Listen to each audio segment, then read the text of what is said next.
ঢাকার ভেতর যদি একটা সুন্দর রেস্টুরেন্টে বসে একবেলা খাওয়া যায় তাহলে কিন্তু মন্দ হয় না। সেদিন চলে গিয়েছিলাম কান্ট্রিসাইড রুফটপ রেস্টুরেন্টে। এটি হচ্ছে মিরপুর জু রোডে। এর ডেকোরেশন এত সুন্দর আর খাবার তো তার চেয়েও বেশি মজা। সেদিন পরিবারের সঙ্গে চলে গিয়েছিলাম একটা সুন্দর সময় কাটাতে আর খেয়েছিলাম দারুণ দারুণ সব খাবার। এখানে নিয়ে নিয়েছিলাম সুইট লাচ্ছি এবং নিয়ে নিয়েছিলাম সল্টি লাচ্ছি। এছাড়াও মেইন ডিশে নিয়েছিলাম ভোজনম থালি, নিয়েছিলাম মোরগ মাখনওয়ালা এবং একটি কাবাব প্ল্যাটার। এই কাবাব প্ল্যাটারটি ওনাদের নতুন আয়োজন। এটাতে ছিল মহব্বতে কাবাব থালি, যেটি আমরা নিয়েছিলাম। এই যে দেখতেই পাচ্ছেন সুন্দর খাবারের আয়োজন। এটা ছিল মোরগ মাখনওয়ালা থালি।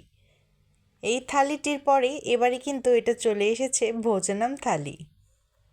প্রতিটা খাবারই ছিল দারুণ। এই আইটেমগুলো একবার ট্রাই না করলে কিন্তু একেবারেই মিস করে যাবেন। আর এটি ছিল মহব্বতে কাবাব।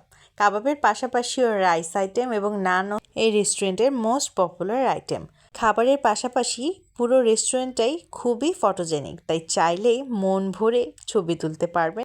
এই খাবারগুলোর ছবি তুলতে তুলতেই পুরো রেস্টুরেন্টের ভিডিও করতে একেবারে ভুলেই গিয়েছিলাম। আজকের ভিডিওটি ভালো লাগলে কিন্তু আমাকে জানাতে একেবারেই ভুলবেন না। আর যদি এখানে যান তবে সেটিও কিন্তু আমার সাথে অবশ্যই শেয়ার করবেন।